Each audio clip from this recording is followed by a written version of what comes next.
विधान परिषद आणि राज्यसभा निवडणुकीच्या पार्श्वभूमीवर आज राष्ट्रवादीची बैठक होण्याची शक्यता आहे। या बैठकीला पुणे, हिंगोली, परभणी, रायगड, रत्नागिरी आणि सिंधुदुर्गातील मतदारसंघांबाबत चर्चा होण्याची शक्यता आहे। राष्ट्रवादी पक्षाने 3 जागांवरती महायुतीत दावा सांगितलाय। राष्ट्रवादीच्या आमदारांची बैठक झाल्यानंतर पक्षाच्या कोर कमिटीची देखील बैठक होण्याची शक्यता आहे।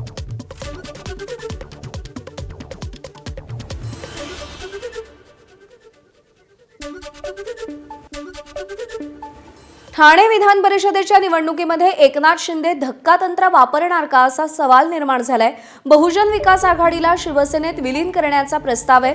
मतांची गोळाबेरीज वाढवण्यासाठी शिवसेना ही खेळी खेळण्याची शक्यता आहे। रवींद्र फाटक यांचा पत्ता कट होण्याची शक्यता आहे। याशिवाय बवियाचे क्षितिज ठाकूर ठाण्याचे उमेदवार असू शकतात अशी विश्वसनीय सूत्रांनी एबीपी माझाला ही माहिती दिली आहे।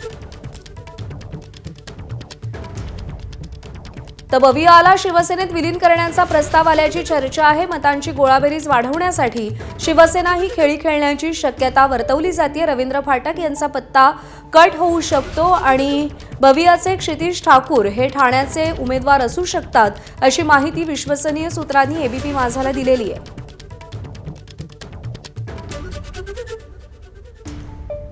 अभिषेक मुठा आपले प्रतिनिधी आपल्याला अधिक अपडेट देतील। अभिषेक, विधान परिषद निवडणुकीच्या पार्श्वभूमीवर हे कोणतं नवं समीकरण राजकीय पटलावरती उदयाला येताना आपण पाहतोय?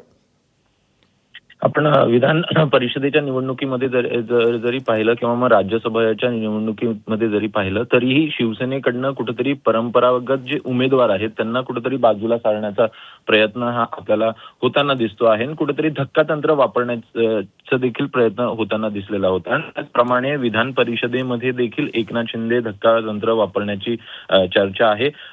बहुजन विकास आघाडीला शिवसेनेमध्ये विलीन करण्यासंदर्भातला प्रस्ताव देण्यात आल्याची माहिती सूत्रांकडून मिळते आहे। एकूणच मतांची कुठेतरी गोळाबेरीज वाढवण्याचा प्रयत्न हा शिवसेनेकडनं होताना दिसतो आहे आणि त्यामुळेच रवींद्र फाटक यांचा पत्ता कुठेतरी कट होण्याची शक्यता आहे। या आधी देखील रवींद्र फाटक यांनी महायुतीतल्या वरिष्ठ नेत्यांच्या गाठीभेटी देखील घेतलेल्या होत्या।